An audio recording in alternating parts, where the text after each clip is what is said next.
being, you know, we practice impacting from non-ideal positions. Not always squared up, guard up, you know, so we practice sitting down, lying down, all kinds of weird and wonderful positions, non-ideal positions, so that we can generate impact from them. Because the danger is, you know, I mean, if you've always practiced from standing up, it will feel like I need to get there before I can hit. So if you've got somebody sitting next to you who's a threat, it's like, I can't do this, I've never done this.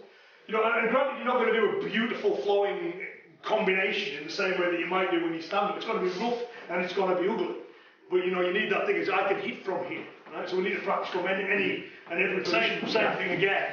So your partner's going to give you the targets from that side. So, and the other thing is, don't just stick to one angle, because if you mind sitting down there for a second, Neil, if you think about having a target, I might be, if that's a car, or the bus or whatever, I might be sitting here. But I might be doing this. Do you know what I mean? I might be doing this. You know, I could be in any, I don't have to be sitting down next to him, I could be in all kinds of positions. Yeah? So, by all means, practice the guy sitting next to you like that, but do some other ones as well, because you don't know how he's moving in. Yeah. Right, so again, that's it.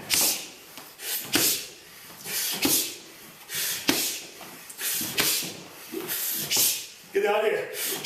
Just right as best you can from that position. Yeah. Again, you wouldn't stay seated. We just practice that initial shot to give you that stunning impact in order to get up. So everyone okay with that idea? So there's just big, powerful hits, and you know they'll be horrible and clumsy and ugly. We don't care about what it looks like, so long as it generates enough impact that guy's in so much pain, he's not thinking about keeping you in position when you start trying to fight your way through it.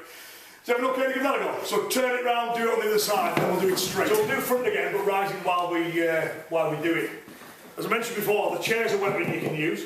You know, so if you were smart enough, you know what I mean, you can just move your legs apart a little bit, take hold of it, and then you've got this ready to go.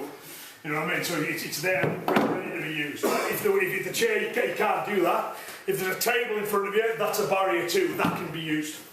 You know what I mean? So at the moment, we'll assume you haven't got that barrier. You know what I mean? There's nothing you can use. You can't use the actual environment to your advantage. What I want your partner to do now is that's about right. So what he's doing there is he's giving me a target whereby if he was standing in front of me, that's roughly where he would be. What I want you to try and do is I want you to spring up from this position and hit in one move. So all I don't want you to do is go. Right, so before we're just looking for big power, right? Now I want that element of surprise as well. Right, so here's a couple of things you can do to help yourself with this. One is tuck your feet underneath a bit, if possible, because if your feet are here, you've got to kind of get over your feet to get up. If you tuck your feet in that little bit, you can spring straight away. Right, so there it is. And then it'll reset, it'll give us another target, you see, so it'll give us a kind of position from there. However, then that could be him leaning forward to talk to me. You know, the same thing again. Obviously, you then run away. You know, for the sake of, you don't sit down and think, well, if you're still not learning your lesson, you know. But the same idea again. And again, reset again.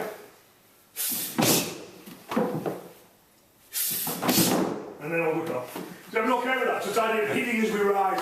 You can use dialogue to perceive what you're about to do. So Neil gives a target, for example. So Neil's a big, screaming, horrible mess and gives a target. I can use dialogue at this point. Well, I'm sorry, what was that? Or, you know what I mean, leaning forwards can disguise the fact that I'm about to jump up. Anything you can do to kind of diffuse and set yourself up, pardon? Hands ready to go, you know what I mean? So you're ready for that that drive forward and that explosive push. So I'm sorry, mate, I didn't get to quite catch. Bang. You know what I mean? It's, sorry, pardon, what was that? You know, when it happens to be, I'm sorry, I didn't realise. You know, it's all part of your dissuasion, it's easy to come up. So it's okay to give that a go. So you can just use a phrase to get yourself moving. Because then you can use that to hide your hand movement. Pardon? What? I'm sorry. Do you know what I mean? Oh no, you know, that pleading thing. So again, say the same thing, Neil was screaming, shouting, no, well, I wasn't looking. You know what I mean? I'm ready to move from there. So give that a go as well, you see, because you have got this big movement to try and this guy. Yeah, but anything along them lines, is that yours? No, I think your friend wants you. You know what I mean? Are they with you? Anything along the line, are they with you? You know what I mean? Anything at all, just to kind of get him to kind of think, what? That's the ideal when he does that. What? Big jawline, wide open, he's not looking in that right direction. Is everyone okay with that? Remember we talked about 7 aspects, we talked about unarmed conflict.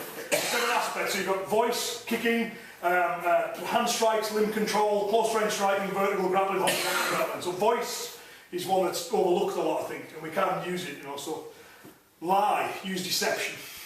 Right, okay, all warfare is based on deception, Sun Tzu, the art of war. Right?